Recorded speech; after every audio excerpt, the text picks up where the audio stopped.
seasonal thing, a yearly thing? Can you get people to sign up for like 10 years a firm, or is it more like you're lucky to get 1 year? Just give a sense around kind of market for the terms of these engagements. So it ebbs and flows depending on back to demand. Um, we're now getting, especially after Uri, and you've had new people come in um, that are looking for longer term to just lock it up. Mm, You're seeing, where maybe a long term contract 5 years ago was 3 years. yeah, You're seeing 5, 10, I've heard 15 in some cases.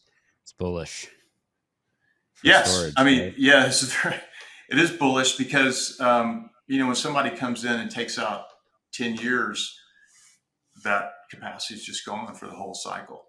Right. And there's not a lot And of new capacity getting built. no, there's not. I mean, the last, you can go look at, FERC certificated facilities on the FERC website.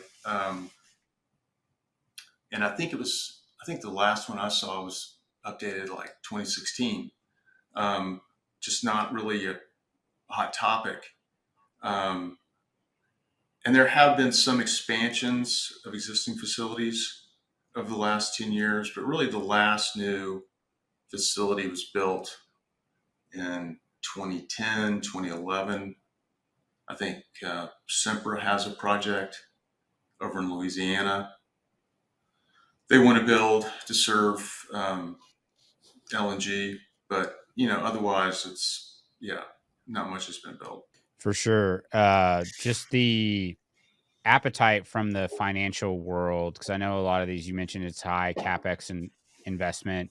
Probably, a typical GNP asset, you're lucky to hit a break even in 5 years. That's a good project. If it's a really good project, maybe you hit it in 3 or 4 years. But there's a lot of capex up front in GNP. What do the payback periods look on a great project? And we're going to get into like what makes a great project here in a second. I'm kind of leading into that line of questioning. And then what do you see from like a financial sponsor appetite or a capital markets appetite for these types of projects?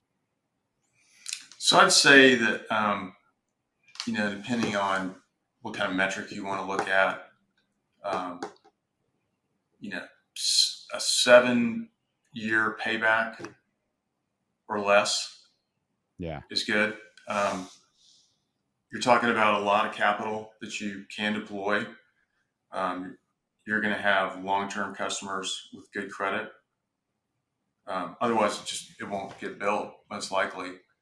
Right. So it's attractive from that standpoint. The investors can be private equity, infrastructure funds, could be strategics, although typically strategics don't invest at this stage of a project's life. As far as appetite goes for hydrocarbon assets, it's some of the same challenges that any other midstream investment has these days, with PE LPs just leaving the industry. Right. But there are some people, some groups that really like these types of investments.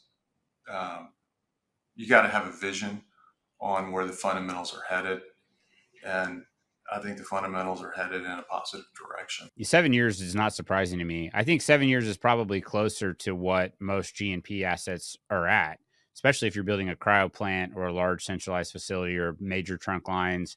I think that, the rose colored base case financial model shows it at like 4 years or whatever for these GNP assets. But I think if you like looked back at like a swath of them that weren't like, in the heart of the Permian or something, right, where things are going crazy, I think like 7 years is probably more realistic.